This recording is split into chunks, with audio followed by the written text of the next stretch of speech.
Topic तो ये कर लेते हैं, उसके बाद मैं आपको वो करा दूंगा। वैसे भी ये जो ऑनलाइन वाले हैं इनका भी मसला हल हो जाएगा ना। अच्छा बच्चों, बिस्मिल्लाहिर्रहमानिर्रहीम, रब्बी इश्रह ली सदरी वयस्सिर ली अमरी वहलुल उक़दतम मिन लिसानी यफ़क़हू क़ौली। देखिए हम यहाँ से शुरू करते हैं आज कि एथिक्स का जो तीसरा सेक्शन है वो आज हम कर रहे हैं। यहाँ गलती से 2 लिखा हुआ है लेकिन यहाँ मैं कर देता हूँ कि ये 3 है, ठीक है। अच्छा, इसके अंदर जो बात कहने वाली थी वो ये थी कि जी it's very important to note कि चंद एक एथिकल असूल वाज़ह किए गए हैं उन लोगों के लिए जो टैक्स प्रैक्टिस में इन्वॉल्व थे। वो क्या थे? वो टैक्स कंसल्टेंट थे, जहां इंटेग्रिटी की बात आई थी, कॉन्फिडेंशियलिटी की बात आई थी। लेकिन आज उन लोगों के लिए भी असूल बताए जा रहे हैं जो ब्यूरोक्रेट्स हैं या टैक्स का स्टाफ है जो डील कर रहा है हमारे साथ टैक्सेशन के इश्यूज के अंदर। मिसाल के तौर पर देखिए, सबसे पहली चीज तो ये कि हमने ethics for tax administrator, tax administrator कौन है? वो एक बाख्तियार लोग जो हमसे टैक्स कलेक्ट करते हैं, या implementing tax implementing authority. Tax implementing authority सबसे बड़ी कौन सी है? FBR, ठीक है जी। Ethics for tax administrator. अच्छा, ऐसा नहीं कि सारे जो टैक्स कलेक्शन के जो एडमिनिस्ट्रेटर हैं उनके लिए जो भी इन्होंने FBR इटसेल्फ के लिए एक एक्सरसाइज पावर्स दी हुई है, इनके पास इख्तियारात क्या है? इनके पास पावर है कि they can collect the revenue if someone says that I am not interested to pay you anything, मेरी आमदनी मैं नहीं दे सकता, ये बाख्तियार है, ये आपसे ले सकते हैं। देखिए भाई, लॉ अगर हम इन्हें इख्तियार नहीं देते तो फिर तो टैक्स कलेक्शन ही मुश्किल हो जाएगी। मिसाल के तौर पे आम तौर पे हम देखते हैं एक बंदे के ऊपर ऑडिट पड़ गया है, उसने जवाब नहीं दिया, ऑडिट में सिलेक्ट हो गया, उसकी फाइल से ऑडिट सिलेक्ट हो गई है, नहीं उसने कुछ रिप्लाई नहीं किया, उन्हें एनोमलीज मिल गई हैं, इरेगुलरिटीज मिल गई हैं। तो पहला काम क्या होता है कि रेवेन्यू अफसर जो है वो उसके जो बैंक अकाउंट्स हैं उनको फ्रीज करवा देता है। फ्रीज करने का मतलब आप जानते हैं, ना तो अमाउंट आप निकलवा सकते हैं ना रख सकते हैं। इससे भी हतमी इकदाम ये होता है कि वो पे ऑर्डर बनवा के टैक्स अकाउंट्स के नाम सारे पैसे निकलवा के ले जाता है आपके, और फिर वो दोबारा वापस लेने।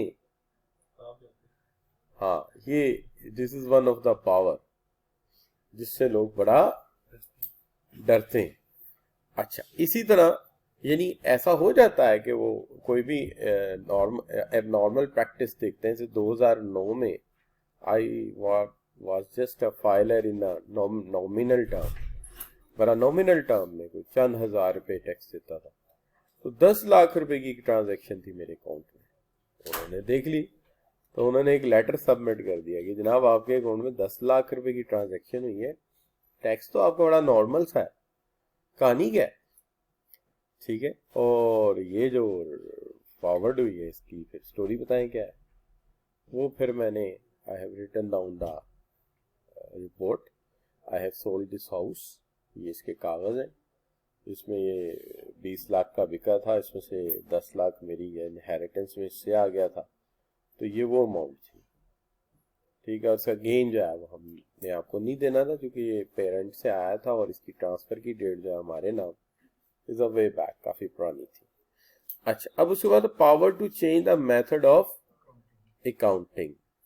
इनके पास ये भी इख्तियारात है कि ये अकाउंटिंग का मेथड चेंज कर सकते हैं। अच्छा, वो क्यों कर सकते हैं? सारी बात है, हमारी एक रवायती सिलसिला कार है, उसके अंदर कुछ चीजें हाइड की जा सकती हैं इन सम प्रोसीजर्स, तो उसको भी ये डील कर सकते हैं। अब power to make assessment of tax, ये किसी की टैक्स असेसमेंट कर सकते हैं कि वो अपनी तरफ से टैक्स रिटर्न फाइल करता है एंड दे कैन असेस कि नहीं इतना नहीं, आपका टैक्स इतना बनता।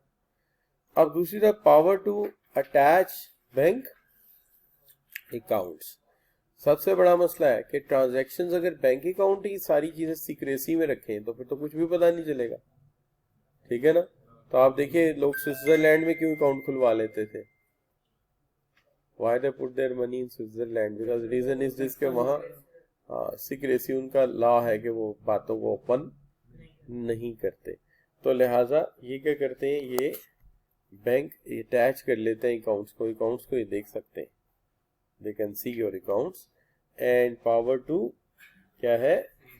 सीज प्रॉपर्टी, आपकी प्रॉपर्टी को सीज कर सकते हैं। सीज का मतलब यू नो वेरी वेल, ठीक है। कमर्शियल प्रॉपर्टी है, कोई प्लाजा है तो अक्सर सीज कर जाते हैं आके। एक दफ़ा तो हमारा वो जो मेन कैंपस है था CFE का, वो लॉक कर गए थे, तो साइड डोर से हमने यूज़ किया था। अच्छा, वो क्यों कर गए थे? मालिक ने टैक्स नहीं जमा कराया था। वो कहते जी ओनर ने भी चेक नहीं कराया तो हम तो उसकी बिल्डिंग सीज कर रहे हैं। तो इत्तेफाक है कि आपकी क्लासें अंदर हो रही है।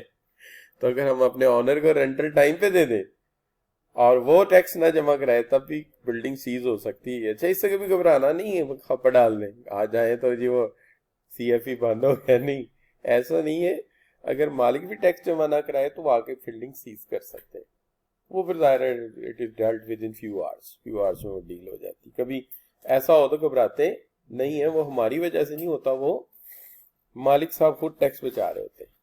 अच्छा बच्चों, इसमें तो कोई चीज मुश्किल नहीं है। क्या है? Revenue number 1, method of accounting number 2, assessment of tax number 3, attach bank account and seize property. Clear जी? अच्छा, इसकी जब तक तैयारी नहीं होगी तब तक कोई टेस्ट ना रखें। टेस्ट ना रखें, तैयारी नहीं होती। जितना मैंने कल के दिन में पढ़ा पूरे सेमेस्टर में नहीं पढ़ा होगा।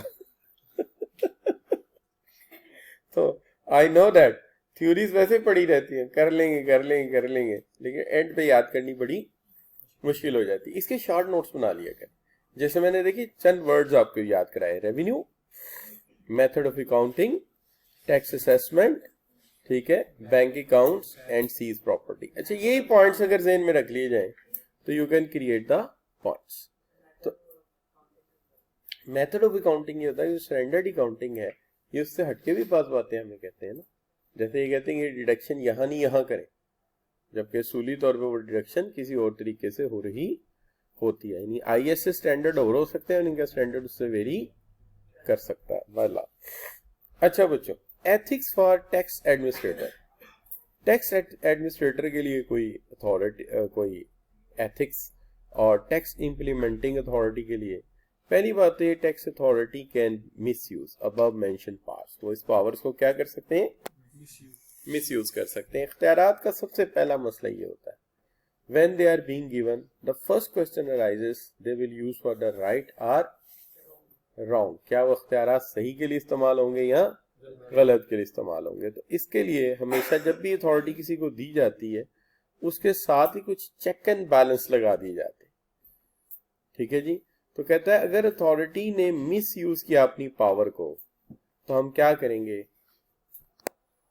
Loss of property and income, उसकी क्या हो सकती है? हम उसकी प्रॉपर्टी और इनकम छीन सकते हैं और हम उसे किस में डाल सकते हैं? जेल में डाल सकते हैं। साथ अथॉरिटी भी दे दी, साथ ये भी कह दिया, ठीक है ना। ये जो पुराने दौर के मुगल बादशाह वगैरह होते थे, तो ये जब आपने वो इकट्ठे करते थे टैक्सेस वगैरह, तो उसमें कोई गलती निकल आए तो आम आदमी का तो सर कुचल देते थे ना, हाथी के पैर के नीचे रख के सरेआम, ताकि उसे पता चले। इनका ये होता था एक टांग इस हाथी से बांधी, मुखालिफ सिमत में भगा दिया, ठीक है, ताकि लोगों को आइंदा से पता है ना हमारा रेवेन्यू चोरी करने का नतीजा क्या होता है। यानी जो पुलिस वाला है या जो उनका जो भी कांस्टेबल होगा उस दौर में, अगर वो इख्तियारात का गलत इस्तेमाल करे तो नताइज बड़े संगीन हुआ करते थे। अच्छा बच्चों, हर गुनाह के बाद के जी इसके बाद जो है ना मैं तौबा कर, ओ नहीं टीचर, टीचर इस तरह के काम नहीं करते आमतौर पर। टीचर जहां भी आपको मिलेगा एक शरीफ आदमी होगा, दूसरा गरीब आदमी होगा। अच्छा बच्चों, अब इसके बाद हम बात कर लेते हैं pillars of tax administration. Tax administration के पिलर्स क्या है? कहने का मतलब टैक्स को किस तरह से निजाम चलाया जाए कि रेवेन्यू कलेक्शन में कोई प्रॉब्लम ना आए। यानी क्या असूल सामने रखे जाए जिन पर अमल किया जाए तो टैक्स में किसी किस्म का कोई इशू पैदा नहीं होगा। इसके अंदर सबसे पहली चीज क्या है? That is the transparency. देखिए शीशा ट्रांसपेरेंट होता है जी, ऐसे होता है ना। अगर दोनों साइड लाइट्स सही हो तो आपको एक एक चीज नुमाया नजर आती है ना। तो ट्रांसपेरेंसी का असूल ये है कि जो भी प्रेसिडिंग हो टैक्स की वो सारी क्या होनी चाहिए, ट्रांसपेरेंट होनी चाहिए। क्योंकि अगर कोई भी ट्रांजैक्शन छुपाई गई तो नियतन पता लग जाता है कि इसमें अंदर कोई मैलाफाइड प्रैक्टिस जरूर होगी, वरना आपको क्या जरूरत है कुछ भी छुपाने की। तो लिहाजा टैक्स एडमिनिस्ट्रेशन का सबसे आसान तरीका ये है कि हमने कुछ भी नहीं छुपाना, नथिंग टू बी हाइड कोई चीज नहीं करनी, हर चीज ट्रांसपेरेंट होनी चाहिए, सामने होनी चाहिए, ठीक है ना। अच्छा, तो कहते हैं ना सांझ को आंच नहीं होती, जब हर चीज सही है तो हर चीज लिखें, क्या जरूरत है। तो पहला असूल ये ट्रांसपेरेंसी, हर चीज ट्रांसपेरेंट, ऐसे हुआ था, ये हुआ था, वो हुआ था, हर चीज नोट डाउन, ये गाड़ी बेची थी, ये गाड़ी खरीदी थी, ये मकान बेचा था, ये खरीदा था, हर चीज क्लियर करें। दूसरी बात, जितने अकाउंट्स हैं आपके, नुमाया करेंगे अकाउंट्स है मेरे, ये ट्रांजैक्शन है, आप देख लें। अकाउंटेबिलिटी, देखिए इसके अंदर ये बड़ा जरूरी है, जब तक इंसान किसी को जवाब देना ना हो उसके जहन में कई इल्यूजन्स आते रहते हैं। बेहतर ये है कि वो अपने आप को अकाउंटेबल समझे। तो there should be a proper system to ensure that the people who are doing wrong should be accountable. तो अगर गलत करने वाला सबके सामने हो और पकड़ा ना जाए तो इससे गलतकारी जो है ये बढ़ती है। मिसाल बनाना बड़ा जरूरी है। देखिए दूसरा डर जाए ना, तो शाह फैसल देना, तो उनको एक दिन अमेरिकन प्रेसिडेंट था एक, तो उन्होंने कहा कि आप बड़ी सख्त सजाएं देते, सरेआम गर्दन उड़ा देना, सरेआम हाथ काट देना। तो गोरा था ना, उसको स्टेटिस्टिक्स की बात समझ आती थी। उसने कहा कि इसका एक फायदा है, तुम क्राइम रेट अपना देख लो और हमारा देख लो। हमारे यहाँ लोग पर्दा गिरा के नमाज पढ़ने चले जाते हैं, शीशे का दरवाजा हल्का सा लॉक करके नमाज पढ़ने चले जाते, किसी की जरूरत नहीं है एक ड्राई फ्रूट भी उठा, क्या ख्याल, दिस इज व्हाट। तो जब इंसान को पता चल जाता है ना कि वो अकाउंटेबल है, किसी के सामने जवाब दे है, तो फिर वो गलती नहीं करता, है ना। लोग कहते हैं हम मुसलमान हैं, हमारा क़यामत के दिन पर यकीन है। क़यामत का दिन डूम्सडे है ना, द डे ऑफ जजमेंट है, उस दिन हर अमल के लिए हम जवाब दे होंगे। अच्छा, तो जब हम गलत कर रहे होते हैं तो यहाँ तो फिर ये है कि तुम्हारा यकीन नहीं, ये हो सकता है ना, यकीन होता तो फिर तुम ना करते, क्या ख्याल है। एक तो बात ये है, और दूसरी बात ये है कि अच्छा बड़ा टाइम है, तब तक तो बड़ा टाइम है, जितना मर्जी टाइम हो, अल्लाह तो इन्फिनिटी है ना, उसने तो जीना है, वो तो अजल से अबद तक रहेगा और क़यामत का दिन उसी ने कायम करना है, क्या ख्याल है। तो ये चीज होती है। अच्छा, अकाउंटेबिलिटी का एक और भी बड़ा होता है कि जब इंसान को कॉन्शियसली पता हो कि मुझे जज किया जा रहा है। आप देखिए कैमरे लगा देने से इतना असर नहीं पड़ता, जब आप लिख देते हैं तुम्हें कैमरे की आंख देख रही है तो इंसान ज्यादा मोहतात हो जाता है, ऐसे होता है ना। अच्छा बच्चों, आगे tax authorities should try to be fair, neutral and impartial. Tax authorities को नजर आना चाहिए कि वो न्यूट्रल है, इम्पार्शियल है, किसी के साथ अच्छा और किसी के साथ बुरा सलूक नहीं हो रहा, हर एक के साथ जो सलूक हो रहा है वो असूल के मुताबिक हो रहा है। देखिए नीचे एग्जैक्ट वर्ड लिखा हुआ है, नो डिस्क्रिमिनेशन विद रेस और सेक्ट।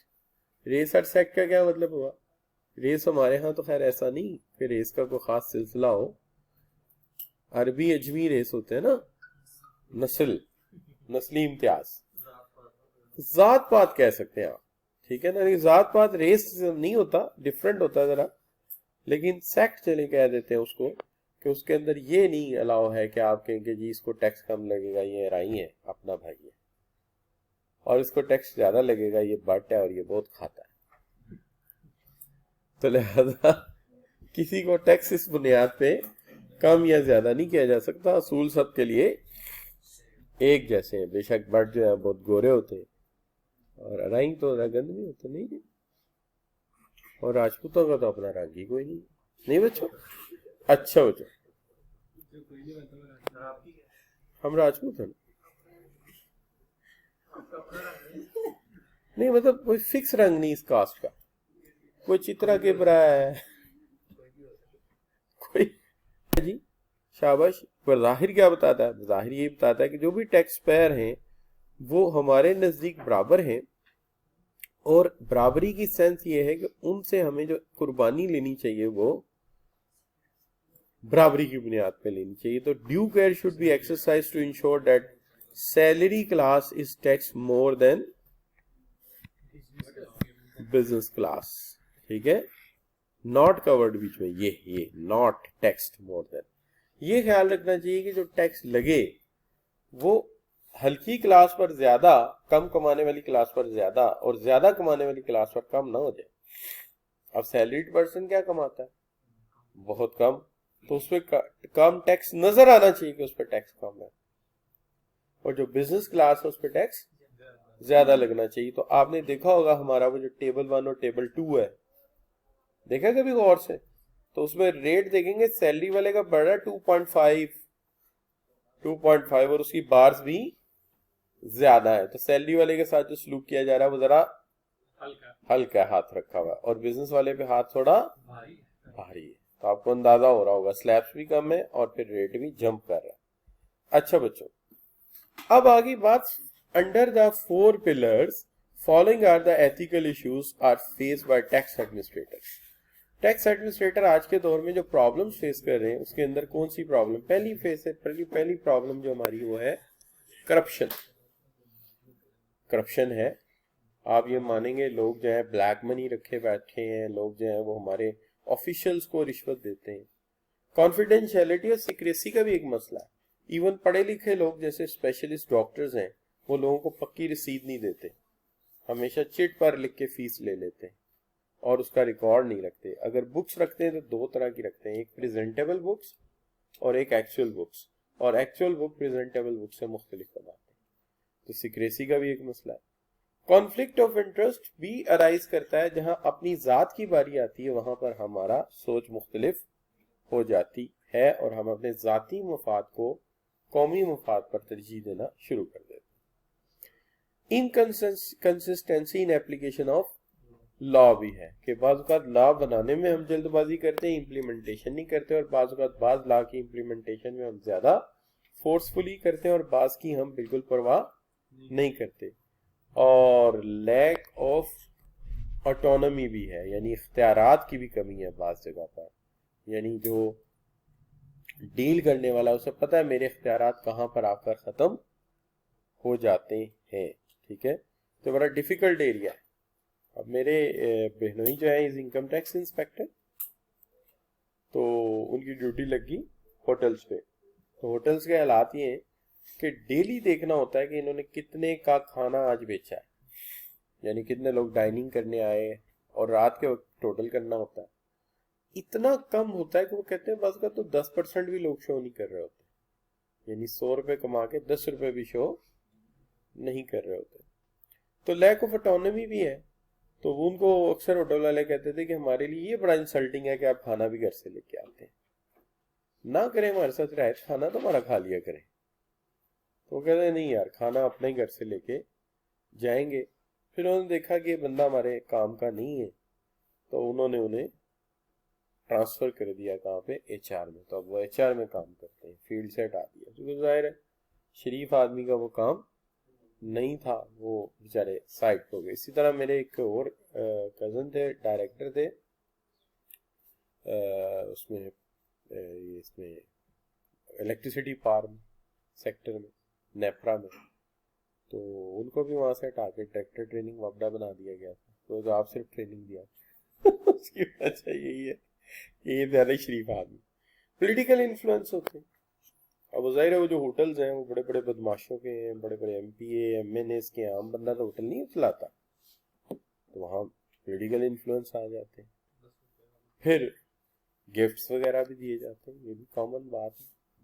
गिफ्ट्स वगैरह जो है, मैं एक डर्मेटोलॉजिस्ट के पास गया, बहुत मशहूर डर्मेटोलॉजिस्ट था, तो वो भाईजान साथ थे, उसने पहचान लिया, तो मैं कहा नहीं मैं तो फीस नहीं लूँगा, तो ये गिफ्ट ही हो गया ना। नेक्स्ट टाइम वो बड़ा फिर देखना पड़ता है। फिर डिस्क्रिशन का मसला, ये इलाका मेरे अंडर आता है, ये मेरी डिस्क्रिशन में है या नहीं है। ये बहुत बड़ा कंफ्यूजन है, नहीं जी ये एरिया आपके अंडर आता है, ये एरिया आपके अंडर नहीं आता। तो एक इलाकाई बहस भी है, ये मेरी डिस्क्रिप्शन में है कि नहीं है। आप पुलिस थाने तो यही करते हैं जब क्राइम एजिंग पे होता है, तो वो कहता है ये उसका इलाका है और वो कहता है ये उसका इलाका है, तो कितनी देर यही सोचते रहते हैं FIR कहाँ दर्ज होगी, है ना। तो ये मुश्किल है बेटा, आप आराम से बैठे, क्या होगा आप लोग। अच्छा अच्छा अच्छा बच्चों, इसमें मुश्किल तो नहीं है। एक करप्शन मेन मसला है, एक बातों को छुपाना और अपने जाती मफाद को तरजीह देना, और लॉ में थोड़ी इनकंसिस्टेंसी है, और फिर उसके बाद ये है कि लैक ऑफ ऑटोनॉमी भी है, इख्तियारात उतने नहीं जितना बड़ा काम दे दिया हुआ है, और फिर पॉलिटिकल इन्फ्लुएंस है, गिफ्ट एक्सेप्ट किए जाते हैं और डिस्क्रिशन। अब इन सिचुएशन को डील करने के लिए हमने कुछ मजीद 7 प्रिंसिपल बनाए। वो क्या है, ताकि नुकसानात से बचने के लिए और अथॉरिटी का अब्यूसिव यूज, गलत इस्तेमाल से रोकने के लिए 7 प्रिंसिपल बनाए। वो 7 प्रिंसिपल क्या बनाए, पहली बात, there should be open plans, plan should be open, जो भी प्लान्स हैं आपके वो ओपन होने चाहिए, डॉक्यूमेंटेड होने चाहिए, ठीक है। यानी जो भी आपका प्लान है वो ओपन, कोई डका छुपा नहीं, बिजनेस प्लान, एनी वर्किंग, कोई भी plan, that should be open, document. दूसरी चीज, ओपन पॉलिसी स्टेटमेंट, कोई पॉलिसी है वो ओपन पॉलिसी है, वो सबके लिए एक जैसी है। देखिए जब किसी के पास इख्तियारात ज्यादा हो, इन्फ्लुएंस ज्यादा हो, तो कागजात मदद करते हैं कि जी मैं मजबूर हूं, ये पॉलिसी इम्प्लीमेंट करनी पड़ेगी, कुछ ना कुछ मदद जरूर मिल जाती। प्रोसीजरली होते ना इंटरनल ऑडिटर, तो बाज़ औक़ात अपनी ही फर्म के किसी डिपार्टमेंट का ऑडिट करने जाते हैं तो मुश्किलात पेश आती हैं। तो पता है क्या किया जाता है, ये किया जाता है कि कहते हैं कि जो ऑडिट कमेटी है वो उनकी स्केजुलिंग कर दे डॉक्यूमेंटेडली। जब वो ऑडिट करने जाएंगे तो अपना स्केजुअल शो करेंगे, देखिए जी हमें स्केजुअल दिया गया, वी हैव टू वर्क। काफी हद तक मसला हल हो जाता है इन्फ्लुएंस का। लिहाजा जो भी प्लान करें tax authority, that should be the open one. उसके बाद पॉलिसी स्टेटमेंट ओपन होनी चाहिए, रूल्स ढके छुपे नहीं होने चाहिए, असूल ओपन, सबको पता हो ये असूल है। अच्छा, ओपन फाइंडिंग्स, फाइंडिंग्स ये नहीं कि आपकी इसकी फाइंडिंग्स हुई हैं कोई और वो छुपाई गई, नहीं, ये फाइंडिंग्स है, ओपन है सबके सामने, ताकि कोई किसी किस्म का इन्फ्लुएंस नजर ना आए। रीजनिंग ओपन, जो भी जवाब मिल रहा है ओपन, और जो भी आप पिछले लॉ से अगले लॉ की प्रेसिडेंट सेट कर रहे हैं, that should be expressed in open. यानी हर चीज ओपन है, पॉलिसी ओपन है, स्टेटमेंट ओपन है, रूल्स ओपनली लिखे गए हैं, जो फाइंडिंग्स है उनकी वो ओपन लिखी गई हैं, जो रीजंस दी गई हैं ओपन है, और अगर कोई पिछले लॉ को आगे अप्लाई किया गया प्रेसिडेंट को तो आप ओपनली उन्हें एक्सप्लेन कर रहे हैं। और आप जो भी फेयर इनफॉर्मल प्रोसीजर्स, अगर कोई इनफॉर्मल प्रोसीजर हो रहा है तो दैट इज फेयर, असूलों के मुनाफी नहीं। अगर आप इनफॉर्मल भी जा रहे हैं तो कोई असूल का वायलेशन ना किया जाए। तो these are the ways or 7 principles by which you can stop the all things you can do। अब ये जो मैंने जितना भी कराया है इसके अंदर कोई आप गड़बड़ नहीं कर सकते, इसके अंदर कोशिश यही करनी है कि कोई पॉइंट भूले ना, और अगर कोई पॉइंट भूल जाए तो खैर है, रद्दो बदल नहीं कर सकते आप। यानी there should be a fix word which are easy written, no problem.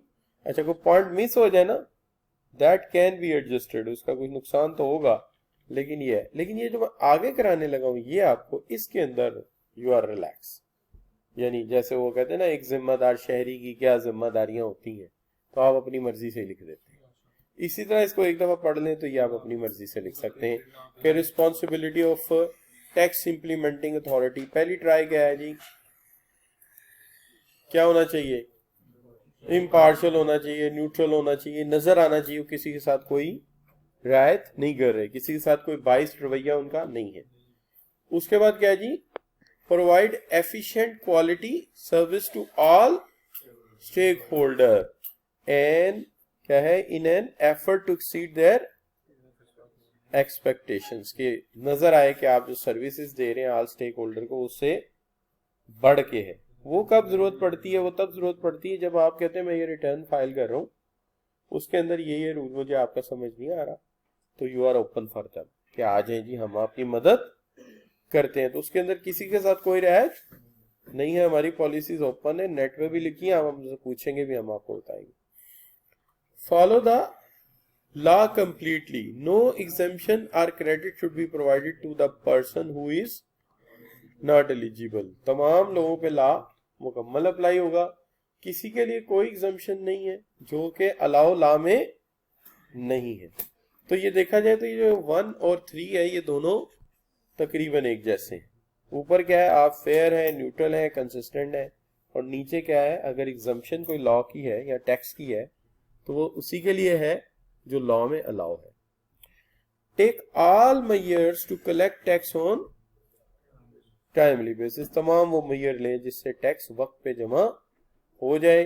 Make the payment refund on timely basis, अगर किसी का रिफंड बनता है तो उसे टाइमली कर दिया जाए। आप बोल रहे हैं टैक्स की 3 सूरतें थी, टोटल टैक्स लायबिलिटी थी, टैक्स एडवांस था और टैक्स पेबल था, और उसमें से अगर डिफरेंस निकलता है तो वो टैक्स रिटर्न आएगा, आपको वापस आएगा। ठीक है, अच्छा जी। उसके बाद क्या है, show the honesty and integrity to gain confidence of the government and tax payer. Government एक अथॉरिटी इधर है, इनकी हैसियत जो होती है एजेंट की होती है। एक तरफ गवर्नमेंट है, दूसरी तरफ कौन स्टेक होल्डर है, टैक्स पेयर। तो साफ नजर आना चाहिए कि ये ऑनेस्टी से काम कर रहे हैं, उनकी जेब से निकाल के कहाँ जमा करा रहे हैं, गवर्नमेंट की जेब में जमा करा रहे हैं।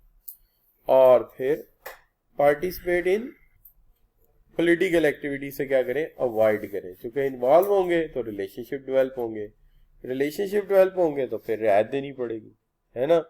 अब सीएफई में एक दोस्त है हमारे, वो लॉ पढ़ाते थे, बड़ी गप्पे लगाते थे, सियासी बातें बड़ी करते थे, वो जज बन गए। अब जज बन गए तो एक दिन कॉल आई, तो मैंने कहा चलो जरा सियासी बातें करते हैं। कहता है यार इस फोन पे नहीं, अलहदा बैठ के करेंगे। फोन नंबर भी वो बंद करा दिए गवर्नमेंट ने, उनके फोन नंबर भी अलहदा दे दिए, और उन फोन्स के ऊपर जो है वो एक जॉइंट फ्रेंड है हमारे जमशेद भट्ट सब, तो वो उसे कह रहे थे कि उन्होंने एक दिन कह दिया, तो कोई तीसरा दोस्त हमें बता रहा था कि यार कोई पैसे पूसे फड़ा। यार क्या बात कर रहा है। तो ये जो है, ये बड़ा मसला है कि आप किसी के साथ कोई अटैचमेंट रखेंगे ही नहीं, रखेंगे तो मसाइल बढ़ेंगे।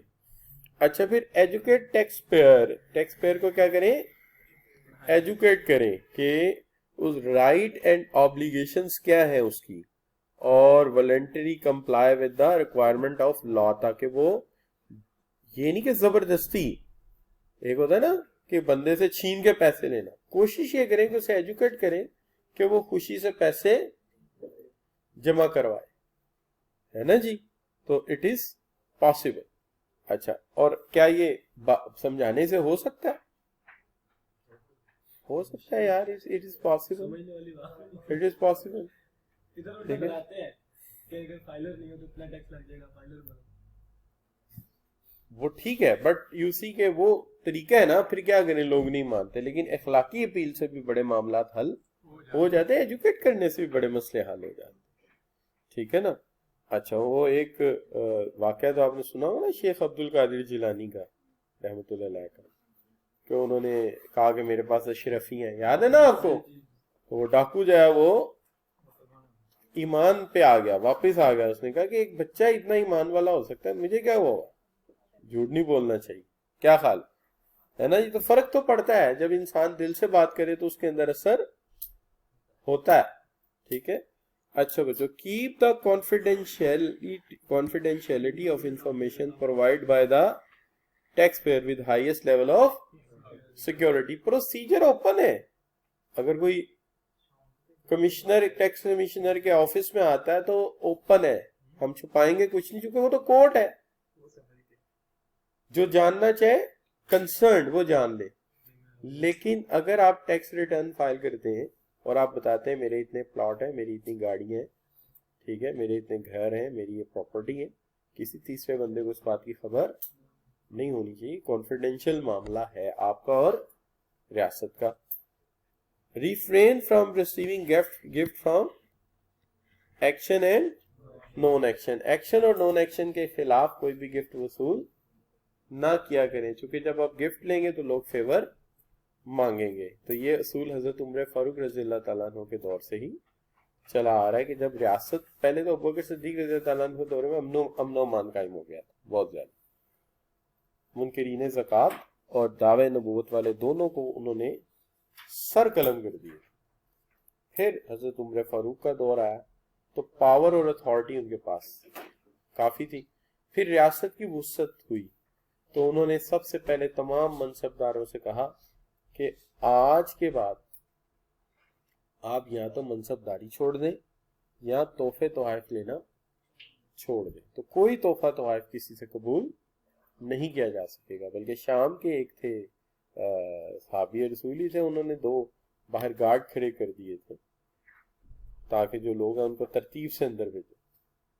किसी ने शिकायत कर दी तो उमर फारूक ने कहा कि तुम रियाया को अब बांधा करोगे, तो हटाओ इनको, जिसका दिल चाहे वो अंदर आए। और वहां लिखा होता था एडमिशन विदाउट परमिशन।